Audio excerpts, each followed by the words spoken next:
परमात्मा और किसान। एक बार एक किसान परमात्मा से बड़ा नाराज हो गया। कभी बाढ़ आ जाए, कभी सूखा पड़ जाए, कभी धूप बहुत तेज हो जाए तो कभी ओले पड़ जाए। हर बार कुछ ना कुछ कारण से उसकी फसल थोड़ी खराब हो जाए।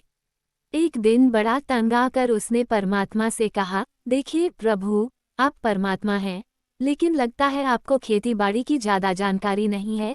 एक प्रार्थना है कि एक साल मुझे मौका दीजिए, जैसा मैं चाहूँ वैसा मौसम हो, फिर आप देखना मैं कैसे अन्न के भंडार भर दूंगा। परमात्मा मुस्कुराए और कहा, ठीक है, जैसा तुम कहोगे वैसा ही मौसम दूंगा, मैं दखल नहीं करूंगा। किसान ने गेहूं की फसल बोई, जब धूप चाही तब धूप मिली, जब पानी तब पानी। तेज धूप, ओले, बाढ़, आंधी तो उसने आने ही नहीं दी। समय के साथ फसल बढ़ी और किसान की खुशी भी, क्योंकि ऐसी फसल तो आज तक नहीं हुई थी।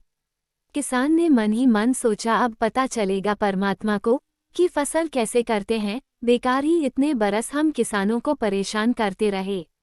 फसल काटने का समय भी आया। किसान बड़े गर्व से फसल काटने गया, लेकिन जैसे ही फसल काटने लगा, एकदम से छाती पर हाथ रखकर बैठ गया।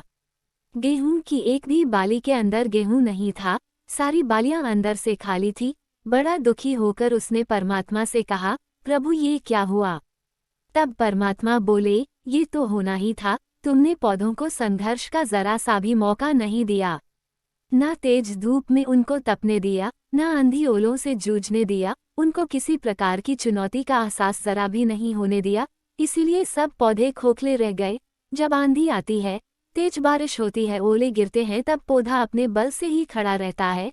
वो अपना अस्तित्व बचाने का संघर्ष करता है और इस संघर्ष से जो बल पैदा होता है वो ही उसे शक्ति देता है, ऊर्जा देता है, उसकी जीवटता को उभारता है। सोने को भी कुंदन बनने के लिए आग में तपने, हथौड़ी से पिटने, गलने जैसी चुनौतियों से गुजरना पड़ता है, तभी उसकी स्वर्णिम आभा उभरती है, उसे अनमोल बनाती है। उसी तरह जिंदगी में भी अगर संघर्ष ना हो, चुनौती ना हो तो आदमी खोखला ही रह जाता है, उसके अंदर कोई गुण नहीं आ पाता। ये चुनौतियां ही हैं जो आदमी रूपी तलवार को धार देती हैं, उसे सशक्त और प्रखर बनाती हैं। अगर प्रतिभाशाली बनना है तो चुनौतियां तो स्वीकार करनी ही पड़ेंगी, अन्यथा हम खोखले ही रह जाएंगे। अगर जिंदगी में प्रखर बनना है, प्रतिभाशाली बनना है, तो संघर्ष और चुनौतियों का सामना तो करना ही पड़ेगा।